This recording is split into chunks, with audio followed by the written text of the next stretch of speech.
ஏழு ஜென்ம பாவம் தீரும் இறைவா உனை எண்ண தேவாரம் பாட அந்த ஞானம் வருமே மனம் கொள்ள. ஆதியான சிவனே சிவஜோதியான சிவனே, ஆதியான சிவனே சிவஜோதியான சிவனே. ஏழு ஜென்ம பாவம் தீரும் இறைவா உனை எண்ண தேவாரம் பாட அந்த ஞானம் வருமே மனம் கொள்ள.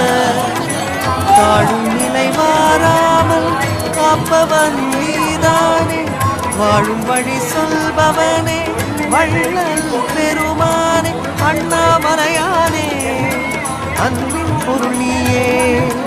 அருணாச்சல சிவனே ஆற்றல் வடிவோனே, சக்தியின் கலையாய் பக்தியின் நிலையாய் தோன்றும் சுடரோனே.